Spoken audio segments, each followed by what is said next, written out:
All right, we have here another sprint takeover by Sable Aradia. It is the star mushroom. So let's get into this. Okay, a content warning mention of psychoactive drugs,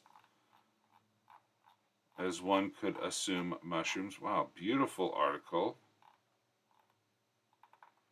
and pretty glowing things. All right, let's zoom in a little bit.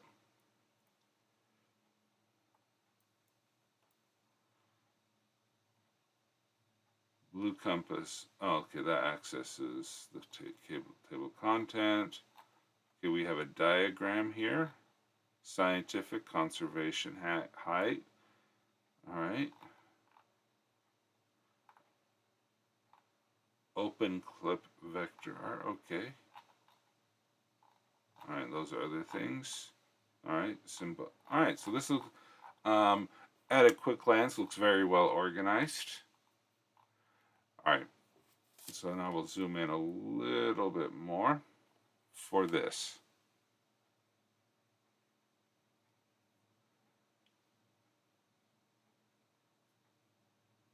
Okay, Moonflower says the info button on diagram of star mushroom doesn't work with the BB code for some reason.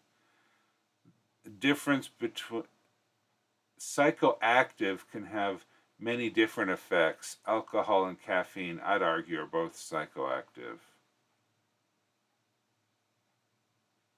Okay. The star mushroom is a parasitic fungal species that grows exclusively on the bark of trees of life.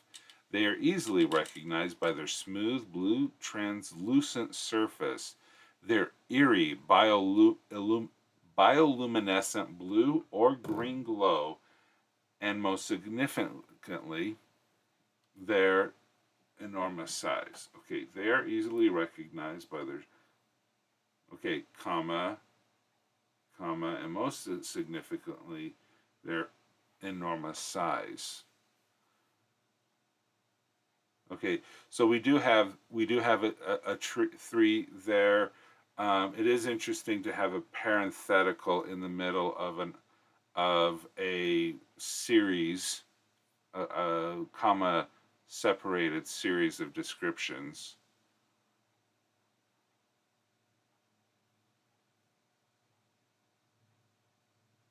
Huh.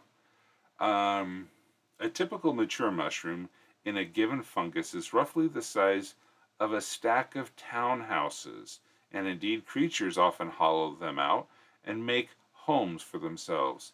This seems to have no detrimental effect on the mushroom, although such homes are, by nature, somewhat temporary as the mushroom dies when its spores are released. However, as long as the fungal mass remains intact, another mushroom will soon sprout nearby when the conditions are right.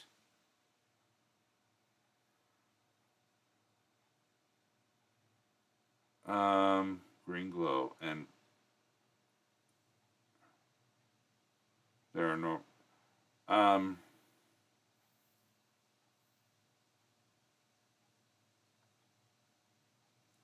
oh, we got a problem here with my mouse.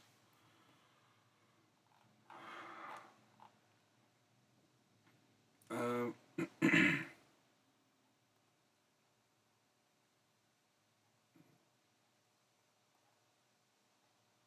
Monitor 2.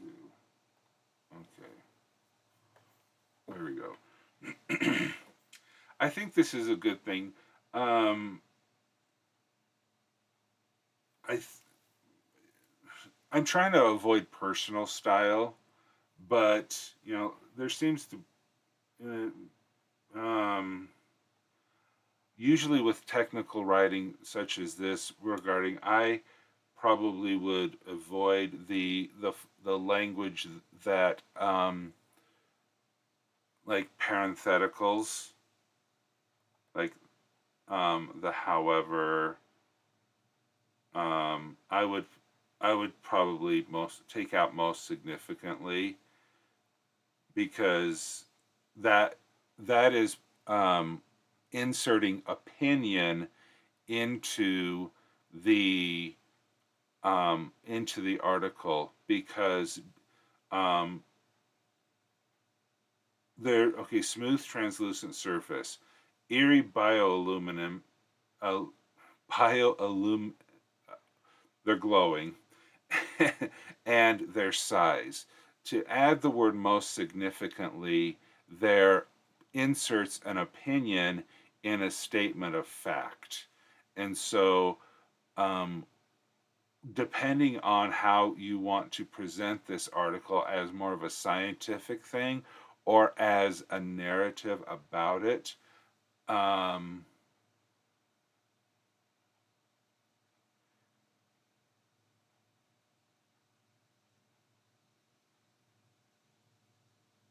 okay. Okay, well, see, that's good to know. This world is based on Napoleonic War level technology, and that would be consistent with the style of writing that was common in the time. Okay, there you go.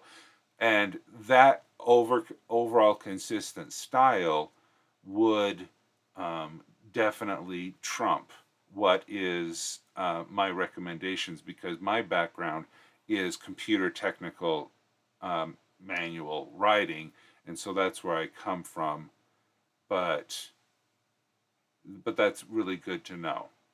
If that's the kind, if you're trying to get into a specific vibe, um, there was an author, I forget who it is, that took Jane, the Bronte sisters, took the um, took the took the works of the Bronte sisters like Jane Eyre, Pride and Prejudice, and stuff like that, and created a word list.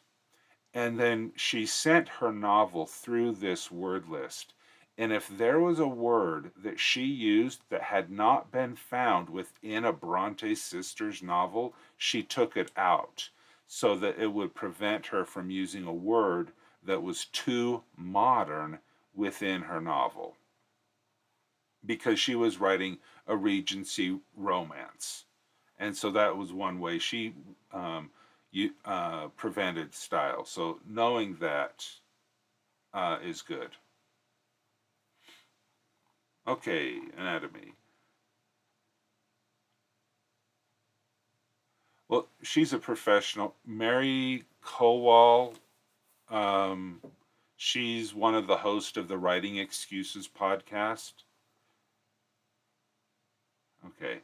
A mushroom develops from a nodule about the size and shape of an ottoman, which is typically found on or near the surface of the tree of life's bark. It is formed within the universal veil, a massive a mass of thread-like filaments that make up the breadth of the whole fungus. The nodule enlarges into a round structure of interwoven filaments roughly resembling an egg called a button.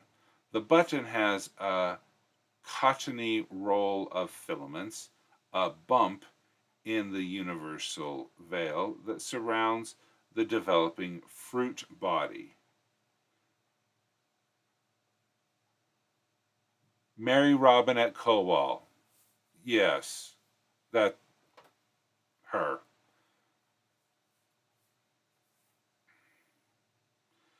As the egg expands, the universal veil, a mass of thread-like filaments that makes it. Maybe I need to go look at the picture. Oop, wrong way.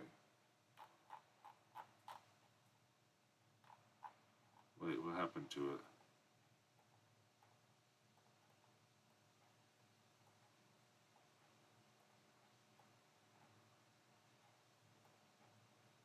That's the cap, ring, cup.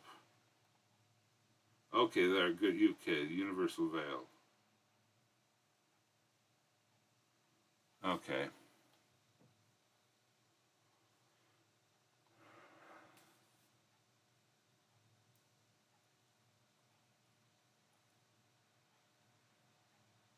okay. The usually remains as a cap on the base of the stalk, the second layer of tissue. The partial veil covers the blade-like gills that bear spores. The partial veil breaks when the cap expands. The remnant of the veil may remain as a ring around the middle of the stalk or as fragments hanging from the edge of the cap. The stalk, also called the stripe or stem, is central and supports the cap in the middle. Okay, is that the gills over there? Yep, okay. The mushroom gills being attached to the top of the stalk begin. The mushroom gills begin attached to the top of the stalk, but as the mushroom matures, they become detached, like on a puffball mushroom, and the cap can be easily removed without damaging the stalk. Since the flesh of a star mushroom is thicker and denser than smaller mushrooms, it does not have the same fragile texture. Instead, the star mushroom feels more like a thick, boiled leather when encountered in the wild. This is probably necessary to support its enormous size. That is good information to know, and justification, because something that is so huge, like people say, you know, an ant the size of an elephant wouldn't work because the ant's exoskeletal material is not strong enough to support the size and the weight. Okay, there's a reason why an elephant has a tough, thick hide and an ant doesn't. Okay. Like most mushrooms, the star mushroom reproduces by creating a fruiting body, the part that we think of as being the actual mushroom, which bursts to spray the surrounding area with spores. Those spores can spread over vast distances in space. The fruiting body is triggered to erupt by a sudden shower of solar or cosmic radiation, likely because this increases the chances that the spore will be carried over a greater distance through space by the cosmic winds.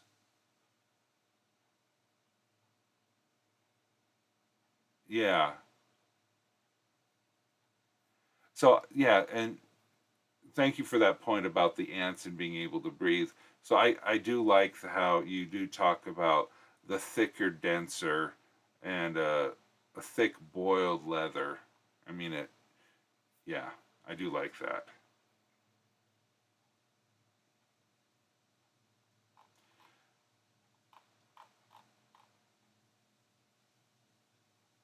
Okay, you do have the tree of life thing up here.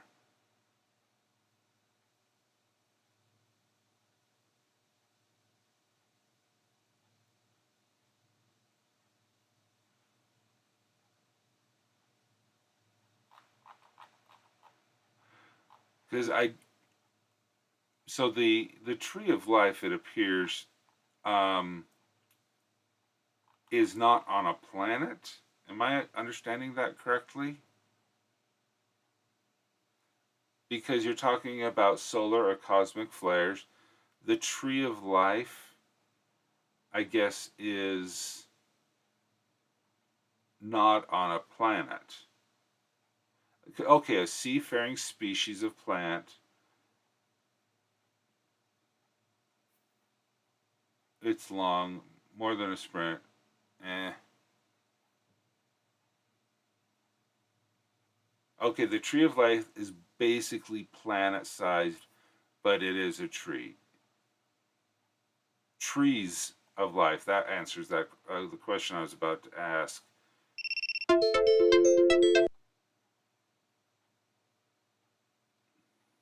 see. Let's get another sprint going.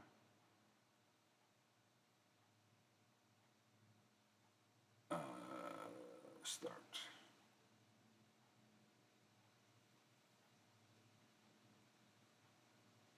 Okay, a planet-sized tree. Okay, that makes sense. Yeah, you can only redeem. You can only. I only allow one redemption per person. Star. It's to help spread it around. A star mushroom begins life. Okay, I think we talked about that. No, okay. I'm losing my place. A unique benefit of being a parasitic species of trees of life is that spores can be also embedded themselves into the hexagonal stigma and stamens of a starseed or starseed ship. This, thus, when a male starseed travels the Artis, Erts, he often inadvertently spreads star mushroom spores in addition to his pollen. And a female starseed, when she takes roots, already has star mushroom spores ready to hand to begin growing on her back when she becomes a tree. Already has a, not sure, ready to hand.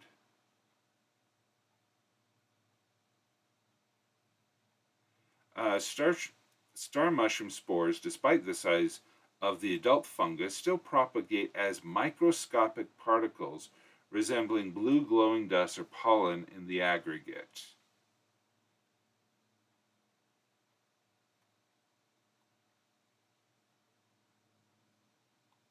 Um, Personification. Um,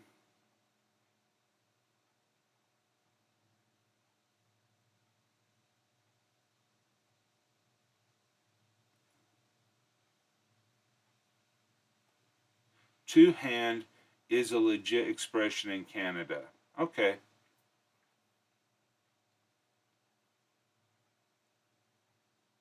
I don't.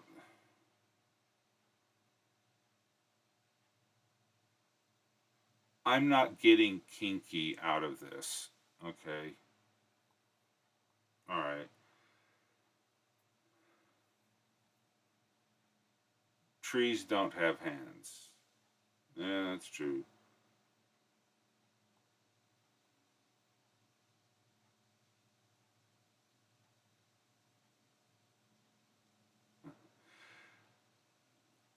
I'll take the thing of David Attenborough, a documentary, as a positive thing. Growth rate and stages. A star mushroom begins its life as a blue glowing spore that takes root in the bark of a tree of life. Over the time, these spores grow into a complex web of filaments known as the universal veil. These filaments appear first as a glowing blue coating over the surface of the tree's bark, perhaps glistening through a carpet of cosmic moss. But over time they expand to large visible veins of luminescent electric blue, weaving through the bark's cracks and rough patches. Eventually, a light blue button about the size or shape of an ottoman or large pillow begins to develop in the veil. The button grows a bioluminescent green in dim light or darkness. This sprouts into a fruiting body that becomes the mushroom part. An immature fruiting body still gives off a green glow, signifying its undeveloped state. Its stalk is spindly by comparison to the adult growth with an oversized flat cap. Green glowing bodies produce immature green glowing spores. As the mushroom matures, its stalk thickens and it its crown curves down towards the surface of the tree, becoming gradually more conical. Its natural bioluminescence also shifts from green to blue.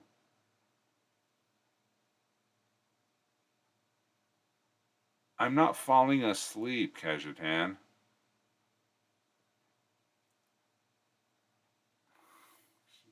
Just because I'm stumbling over the words. Bioluminescence is not a word that I usually use in my typical day to day conversations. I was yawning because I woke up at 4 o'clock in the morning. Be careful, having too many adjective noun combinations in one sentence can become tongue twisters. Interesting feedback. Yeah. But also, it could, I would have to give deference to Sable Aradia on this because that may be consistent with the tone of the voice that she's using from the Napoleonic era. So since I'm not familiar, I have not read Napoleonic era things. I would have to defer to that, just based on the bioluminescent sentence, and agree with the voice. Okay. When triggered by solar radiation, the mature body bursts, showering the area and ambient space with its spores. This usually takes a few decades once the fruiting body is mature and is signified when the mushroom develops a punky texture and ragged edges on its crown. Ideally, spores are carried by the solar wind into the void, or they are carried off by nearby starseed when they break free from the tree of life. This cycle can span centuries or even millennia, with a variety of factors such as solar winds, celestial orbit, ambient radiation, or the proximity of nearby star seeds affecting fungal development.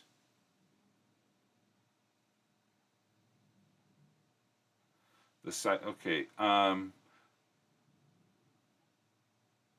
Yeah, I don't know what punky. I don't need it, like a rotting pumpkin or other squash. Okay, yeah, I didn't know what the word punky meant. Um, you may want to put a highlight, a surface which is a punk. Well, the only time I've ever heard the word punky is in reference to the 80s character TV show Punky Brewster.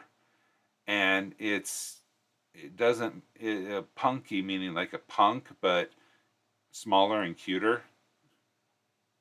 So a link or a hover, a tooltip on the word punky might be helpful.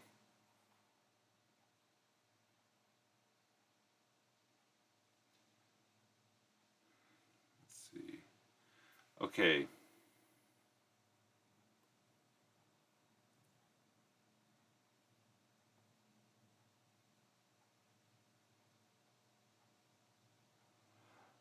I am a fan, and now this again, it talks about voice. I like short sentences that focus on one thing. The cycle can span centuries or even millennia. Period. The duration, you know, is caused. It can be extended by stuff like that. Like the fungal development duration is affected by, then you have your list. Because I kind of think that sentence is too long, but again, that speaks more to voice than it does to something else.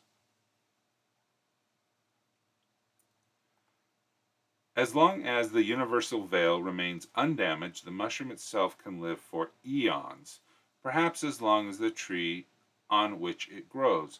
New fruiting bodies will mature and burst over time.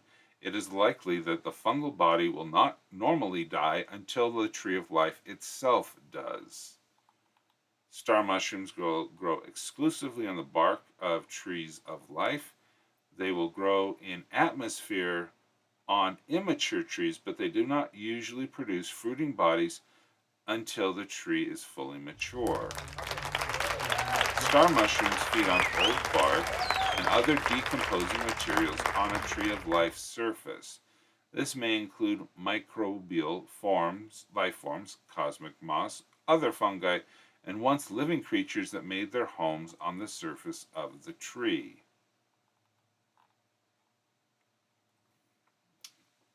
People who live among star mushrooms can often carefully collect their spores for recreational, medicinal, magical, or commercial purposes.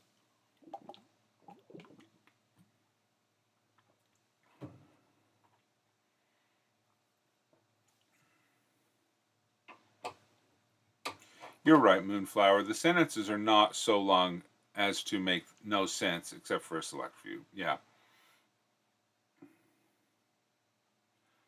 Um, so these trees are as big as a planet. So all of the texture, but do they have an atmosphere?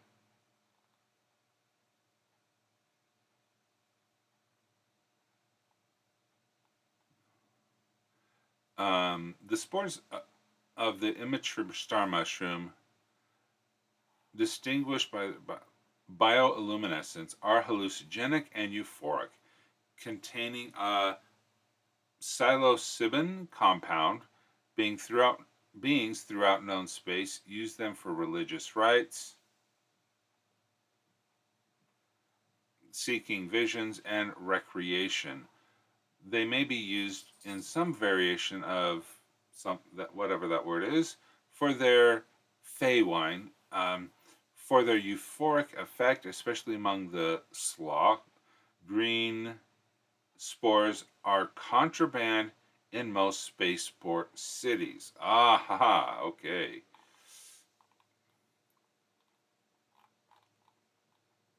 When the mushroom body matures, signified by the spores shifting from luminescent green to luminescent blue, they lose their hallucinogenic compounds and gain a property that is arguably much more useful: the ability to absorb and dissipate harmful radiation. Blue star mushroom spores are widely sought as ingredients in potions and tin- tinctures to cure radiation poison. Again, I'm not sure um, what that word means, but herb. Okay, I would probably recommend a tooltip for that. Beings and animals living among mature star mushrooms naturally have an extremely high radiation tolerance, simply from inhaling and accidentally ingesting the spores in their ambient environment. Oh, okay. Well, yeah, it is the proper word. I just didn't know what it is. I'm not arguing that the word is incorrect. Arguing. I'm not arguing at all. I just don't know what the word meant. um, do these trees have an atmosphere? But maybe that's more a different article. Fruiting bodies often emerge several kilometers from each other, and immature mushroom bodies are unsuited to natural housing due to their spindly stalks, so they are typically avoided, except by farmers, mystics, and thrill seekers. Immature fruiting bodies do not burst, but their spores do drift over the immediate area. While the flesh of the mushroom is almost certainly edible, the challenge of eating something with the texture of boiled leather deters all but the truly desperate or adventurous. However, if sliced into pieces and boiled for several hours, the mushroom can make a bitter, nourishing stew. Cooking destroys silica compounds, so this is not a good way to experience the mushroom's recreational or mystic properties. It does, however, continue to impart an increased resistance to radiation. Uh, let me,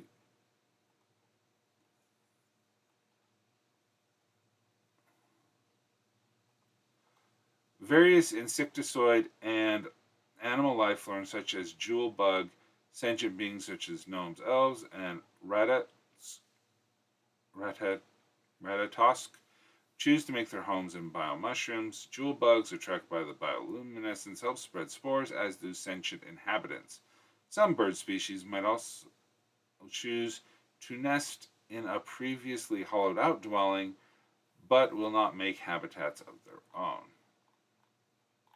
Okay. Whew. Yeah, good article. Long, good article. Very dense, full of information. Now, the question I thought this challenge had a word limit. I don't know if I haven't read much about the challenge, except for what I've picked up through critiquing the different articles. But yeah, this provides a lot of good information. I wouldn't say okay, 2.5k words. Okay.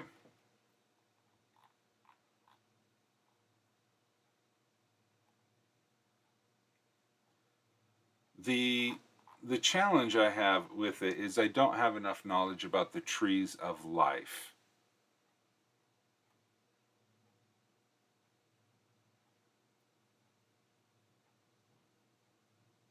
Yeah.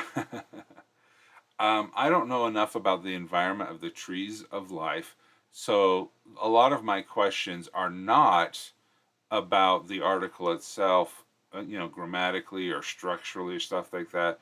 It's more about the trees of life and knowing more about it. It's like trying to describe, well, it's literally describing a plant when I don't know the planet. Yeah, which is, yes, very good. As a related article, you do have a lot more things here. Um,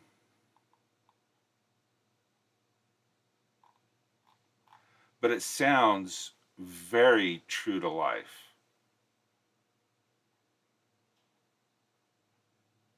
Yeah, but again, when you have a 2,500 word limit, you got to stick to those restrictions, and you need to find out what is most important. And while I would love to know more about the additional information and how the uses of it, yeah, this is not an article about the trees of life. Yeah, this is about the mushroom. Good, good, good comment, Sudan. Certainly pinging my recall of details for real world documentaries. Yeah, yeah, very good.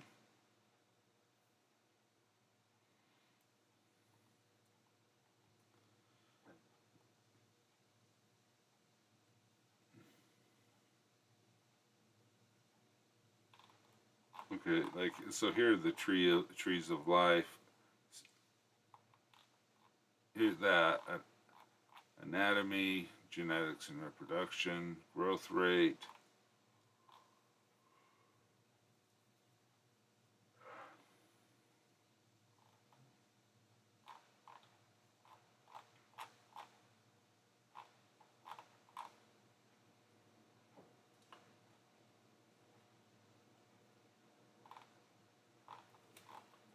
All right.